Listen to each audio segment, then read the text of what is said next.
What's going on, everybody? Welcome back to yet another So Your Wife Wants You To, where we celebrate and hold on a pedestal the never-ending honeydew list. I'm Steve-O.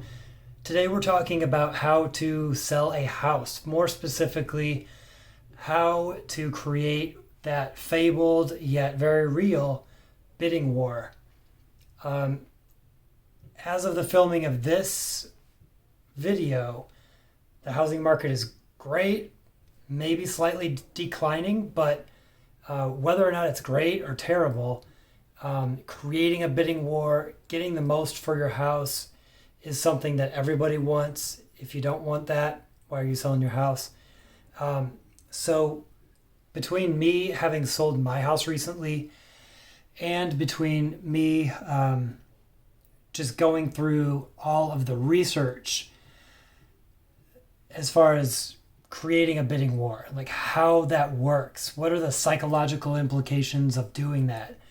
I ended up taking so many notes that I organized them in such a way that I wrote a book. So I wanted to go through the book that I wrote and give you guys a sneak peek into all of the to-dos and the psychological methods by which a bidding war is created on your house so that you can get the most for your effort in selling it. So let's turn around and I'll go through some of the pages in the book and give you guys some pretty cool tips. All right, so this is the cover. This is just a printout. So I have this on Amazon in hard copy form. I have it on Etsy in a ebook form. So, but this is the cover of it. I just printed this out so you guys can see it here. So try to make it as fancy as possible here.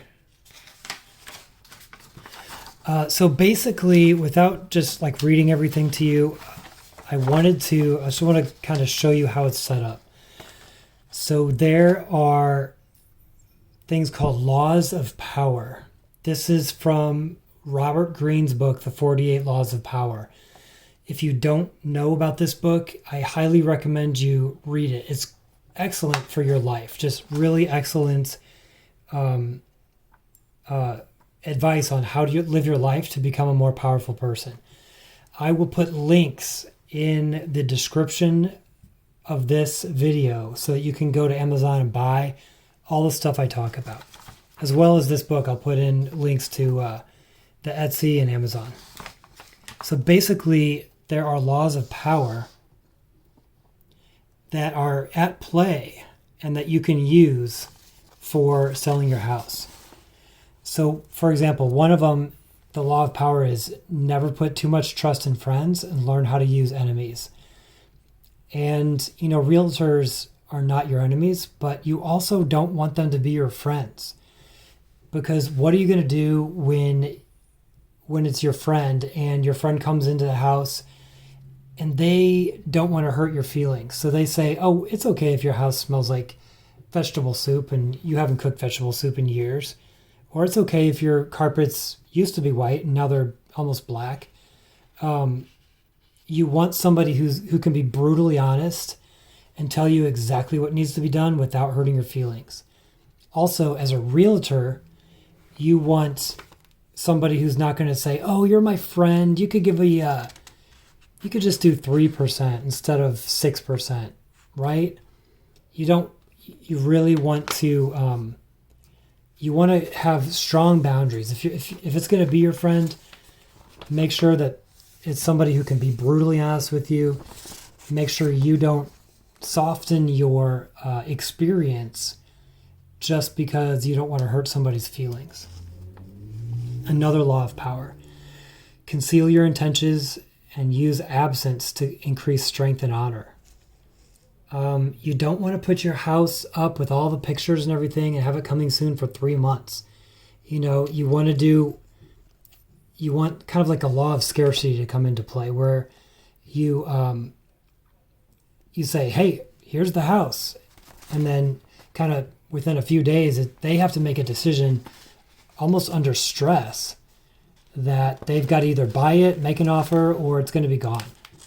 If you see the same pictures day in and day out for a month, you kind of get used to them and you kind of be like, it was cool. Now I'm like kind of losing interest. So you don't want that to happen. You got to really use that absence. Core attention at all costs. You want to make sure your house is beautiful. That might mean painting every single wall. That might mean fixing little holes like this one. Or, repainting things, just whatever it is, whatever it takes. You want to court attention. You want your house to look like a castle. It's basically the little picture there. Another law of power, do not commit to anyone. And basically, obviously you're going to commit to somebody eventually with a signed contract, but you don't want to just have someone come in before you list the house and say, oh yeah, I'll buy it for $20,000 over asking price. Because you could easily get $50,000, $60,000 over asking price. And let me tell you, and I'm looking you in the eye as I say this here, but I used this and I just got $60,000 over asking price. So this stuff really does work. There was people that offered a lot less and I could have taken it, but we did really well. This is all like real stuff. Recreate yourself. That kind of goes back into just recreating the house. Maybe you had it a certain way. Maybe you love a Spanish dungeon look. You know what? But guess what? A month or two from now, it's not going to be your house anymore. So you really wanted to, cater to the next people that buy it. You got to recreate your house to make it generically the best house for the next person. Confirmation bias. This is if they see two things as they're walking in that are dirty or unclean or in disrepair, they're going to be looking for things that are dirty, unclean, and disrepair throughout the rest of the trip in the house. That confirmation bias means that they are they've developed a first impression, and they are going to continue to look for things to reinforce that first impression. Play on people's need to believe, create a cult-like following, interaction with boldness. You want people to think your house is awesome. You want them to think that it's one of a kind, that it's a huge house, that's a great deal. Use strong words, and people will talk about it in such a way that they'll become excited. Play to people's fantasies. As you're writing the description, write it in such a way that if there's gardens, say this is fertile soil. These are great house for gardens, food security. If there's a tennis court in your house, say this is an excellent athletic house. Just play to people's fantasies. You want moms to want the house. You want dads to want the house. You want gardeners to want that. Just try to get it to where it appeals to as many people as possible and that people can see themselves in it. Master the art of timing. Your realtor will help you with this. Any good realtor will know exactly when to list it, exactly when to say coming soon, exactly when to have the people show up, exactly when to say deadlines. The deadline is this date and you better get your offers in. And then when you go and do the second round of offerings, they'll know exactly when to do it. You stick with those deadlines. You don't be soft and say, oh, you could have 2 more hours. No, that's it. If it's a Monday at noon deadline, 12:01, you do not accept the next offer. Using bias for your benefit. So that's all these forms of bias. So moving from laws of power to Charlie Munger's Psychology of Human Misjudgment.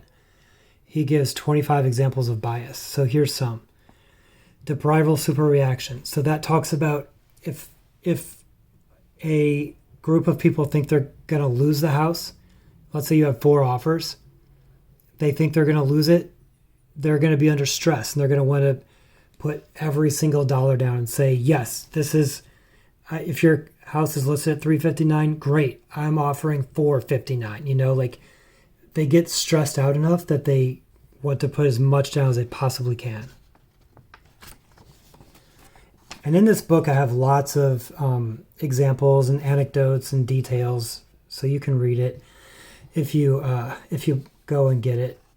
But I'm just kind of giving you the basics here. So curiosity tendency. As people click and look at pictures, they become curious and they really want to see your house. Make sure your pictures are awesome. Hire a professional photographer. It's worth it. Contrast misreaction. So I talk about it's kind of like the thing with Marshalls, where they say, oh, it's an $11 coffee mug. I don't really want it. Oh, compare it to $85 coffee mug. Oh, well, now I want it. It's a bias that people don't even know they have sometimes. And then the next part is something called the dark triad. This is Machiavellianism, psychopathy, and some other third thing that I forgot, but let's go through it. Hey, I don't edit things out on this channel. This is all like first take. So dark triad. So these are not traits that you typically want to have in your life, but you can use parts of them to get as much money as you can for your house. So I talk about Machiavellianism, which is the end justifies the means. So whatever you do, you're doing it to achieve a certain end point. So I talk about how to do that without being completely irrational. Manipulating your environment, creating a sense of scarcity.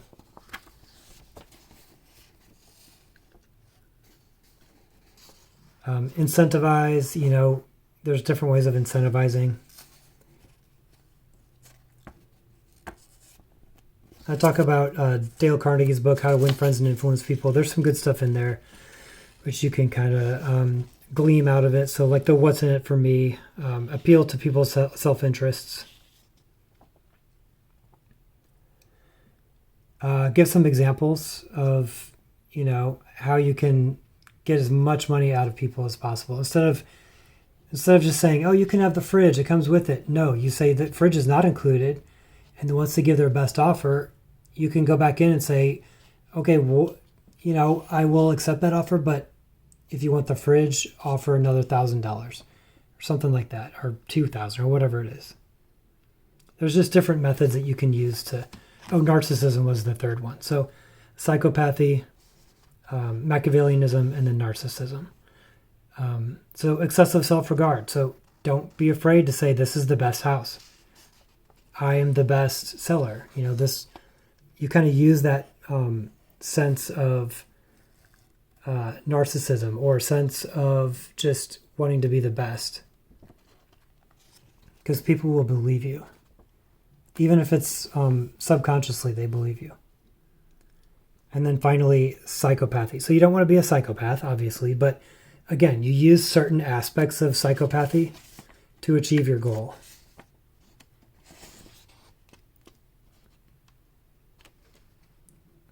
Lack of empathy and remorse. So if somebody writes you a letter, like there's this, go back to my thing here. So there's this strategy that people use where they say, oh, I'm not the highest bidder. I'm only 20,000 over instead of 45,000 over like your other bidder.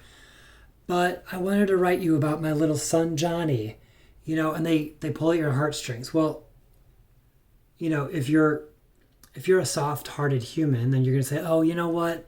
I am going to give you the house because of that letter. When in reality, who knows that the guy with 45,000 over doesn't have his own sob story.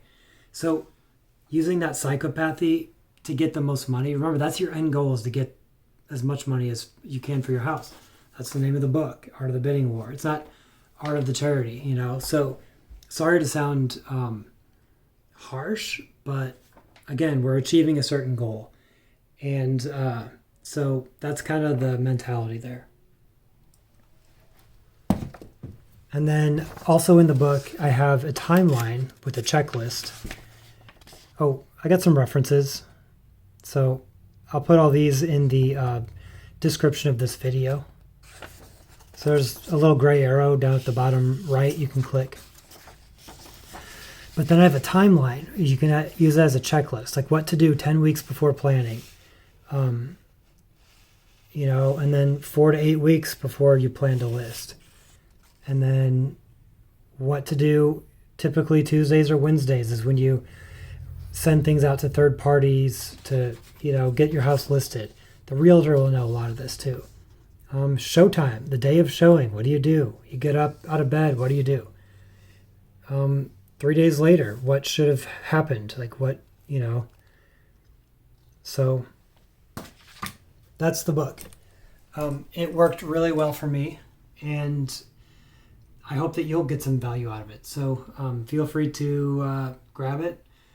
If you don't buy it, you know, just put this video on rewind, watch it a few times, and try to get as much information as you can out of it.